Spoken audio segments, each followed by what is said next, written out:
Good morning, everyone, and welcome to the PivotBoss pre-market video for Monday, September 28th, 2020. I am Frank Ochoa, aka PivotBoss. Here's a look at the daily time frame of the ES.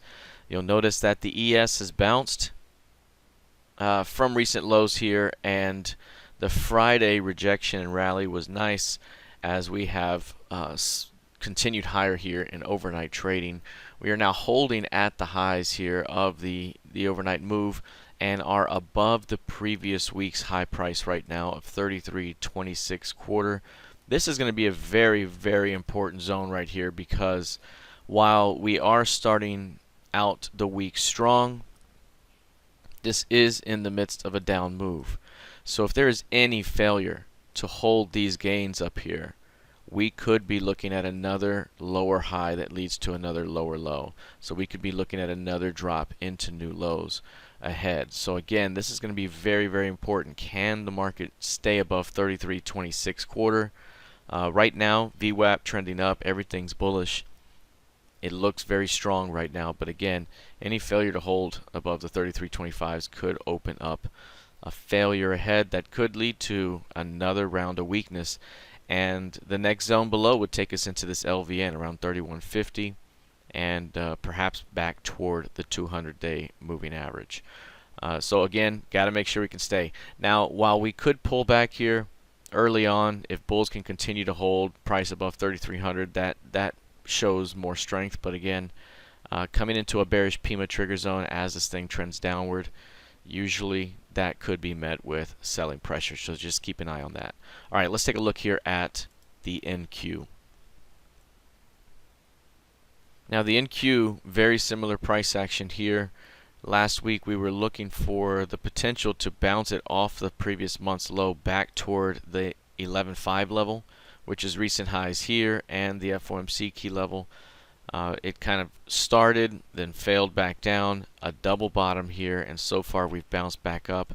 Again, we could perhaps rally as high as these 11.500s here and get into the previous week's high, but after this sharp sell-off that we've seen so far, this zone has been offered once, twice, three times, and now that we're approaching this level, it could be offered again. So really the market has to find the ability to find acceptance above the 11.550s. If not, there could be additional selling pressure where, again, we see a return back toward recent lows or perhaps lower into the LVN down below, into the 10-200s, or perhaps down into the 200-day down the way.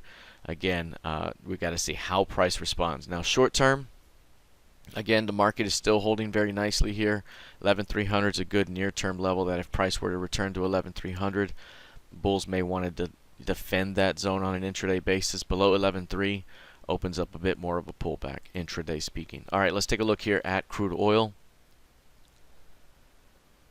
Now, crude oil has also begun the day quite strong, breaking free from a very narrow range in overnight trading and then rallying here over the last couple of hours.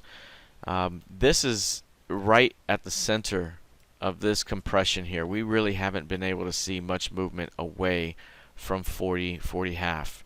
We've just kind of chopped around that zone. 40 even has been a very important level that has seen a lot of chop as well. This narrow range here led to this explosive move. We bounced down off of market structure here and returned back down, and now we're holding in this narrow range right here. So that narrow range could lead to the next breakout move. Last week it appeared as though a failed high was developing, but then it closed above, and of course signals inside of trading range aren't the best signals. It's just a result of chop many times. So right now we're in this range, and really we need to see an ability to find acceptance back above 41s for this thing to start to see range bound action. Otherwise we could turn right back down within the range very quickly and go as low as 39 and still be range bound. So right now really needs to find acceptance above 41s to really get going. Otherwise, 40.64 is the previous session's high price. A failure above that zone is an early indication of weakness. Okay, let's take a look lastly at gold futures.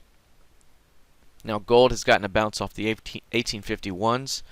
That is 3-4 day support. Last week's low is 1851. Today's low basically right in that zone as well.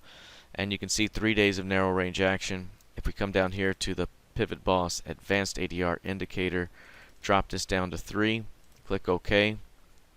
It'll quantify this range for us right here and give us this magenta color right there. That tells us that range is very, very compressed compared to average. It's 49.3% of average range, trading just 29.9 points when it's usually around a 60.5 point range. So this narrow range right here suggests that we are compressed. It's happening where? It's happening at the key range low right now. So there's your key range low, key range high here, key range low is there, and we're forming this narrow box right here. This may be the opportunity to push this thing back up to the 1957.70 and the 1981.70 levels. And from there, again, as I mentioned, that's the short-term swing, returning it to value from undervalued situation from below the key range low. And then from there, we may see this thing go and trade in the upper half of this range, which means getting up to 2089 to 2100. So this may be the optimum buy zone right here. Again, very narrow range. If it can break back above 1874 and hold, as we're currently doing at the moment, this may be a very, very favorable move to come. All right, that is it for now. We'll see how this plays out heading into the rest of the session. Good luck, trade well, and I'll see you in the trading room. Take care.